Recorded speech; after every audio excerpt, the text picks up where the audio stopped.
Hello and welcome back to the channel. First of all, I'd just like to take this opportunity to thank you all for all the great comments I've been receiving over the last couple of months, and it's really great for the old teacher's heart to know you're out there working hard on your golf swings and maybe including some of the drills that I've been showing you to improve your game. Today I would like to kind of take that a step further and give you a couple of tips about what you should be thinking about when you're doing these drills in order to take them onto the golf course and make that kind of bridge between the driving range and the golf course easier for you to handle. See you in just a moment.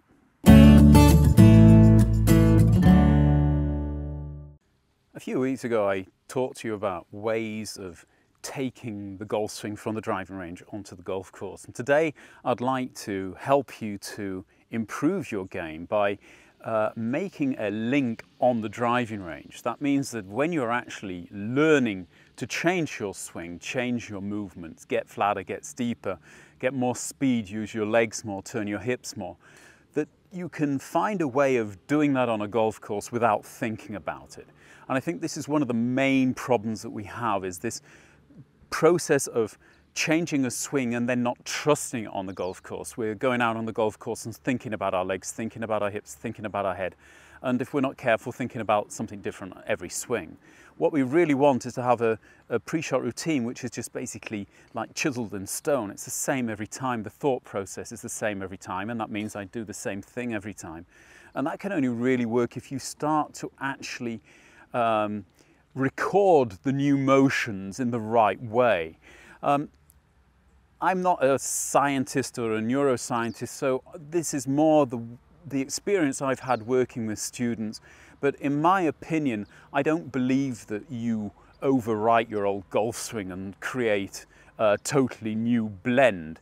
On the contrary, I think that all of your old golf swings are still in your brain, version 1 to version 50.3, with a new update coming this week.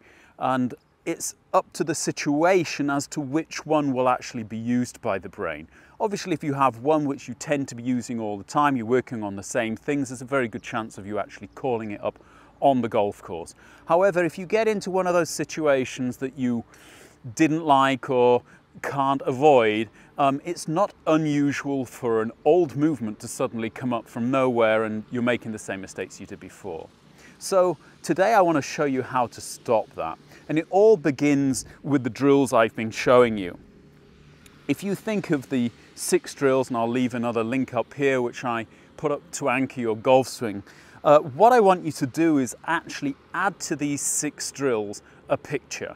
Now, it doesn't have to be a picture. It can be a sentence, or it could be a feeling.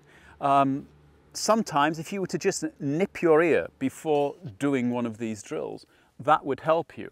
If you just thought of a sentence, hip turn, head down, something like that, and thought of that every time before you did a drill, that would work.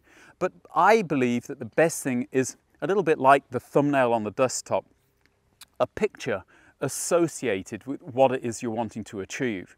I know when I'm practicing my full swing, I've got a picture of Rory around about here in his swing.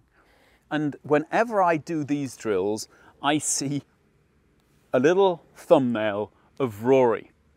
And this thumbnail basically helps my brain to understand which swing I'm talking about here, which swing I'm wanting to change. If I've got all these versions of swing in my brain, how does my brain know which one I want? Is this just another aerobics exercise that I'm doing? No, it's something which I want to actually use to change a movement that's just already in my brain. And therefore, by associating it to exactly the same movement every time, just by using this picture, my brain knows exactly what I'm doing. So instead of going through this drill and thinking just about my hip turn or my shoulders or my obliques, I'm actually seeing this picture kind of up in the left-hand corner of the screen, which is telling my brain, and this is this movement. And that will go through all of the different drills that I do, even the practice swings. In the practice swing, there's still a little picture of Rory up there in the left-hand corner. And by doing this, when I go to the golf ball, go through my address routine, the last thing I do is I see this picture and hit the ball. It's that old feeling of kind of lock and load and then pull the trigger. I don't want to be thinking about hip turn, head down, shoulders or anything else. I see Rory and I hit the shot. I think if you watch the pros regularly, you'll usually see the guys who are going well in the round. Their routine doesn't change, and with that, their thought processes don't change. If you see a guy doing one waggle, two waggle, looking up, changing his basic routine, you can almost guarantee he's got another thought going through his head, or he's fighting with the thoughts in his head, even worse. And then which swing version is going to get called up now? Is it going to be one? Now, if you're a tour professional, maybe he's got a dozen up there, which are all going to be okay. But if you're a hobby golfer, or like me, a teaching professional who gets on the round once a month, if I'm lucky, then my brain has got kind of versions I really just don't want to use on the round. And therefore, I've found that by getting this kind of key, I'm able to actually call up the swing that I want when I want it. And this can happen and work actually for every type of shot you hit. I would really advise you to get a key or a picture for every shot. That means when I putt, I have a picture in my mind of myself putting. When I chip, it's similar. When I'm in the bunker, I don't know if you saw it, another link coming up here, I think of Chichi Rodriguez. And I think of this kind of wrist action getting through. So I have a picture in my mind when I'm in the bunker. It's the last thing I see before I take the club back. This way I'm getting my brain to actually pick out the right bit of information, the right swing, and use that when I'm on a golf course. Next time I want to take you out on the golf course and show you how I play the individual holes out there.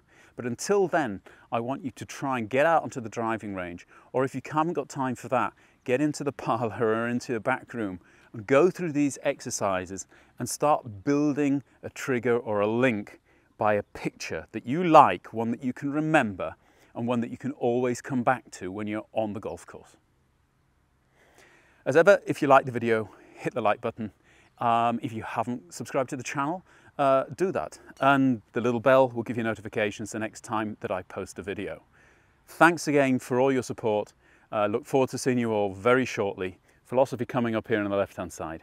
See you next time. Bye-bye.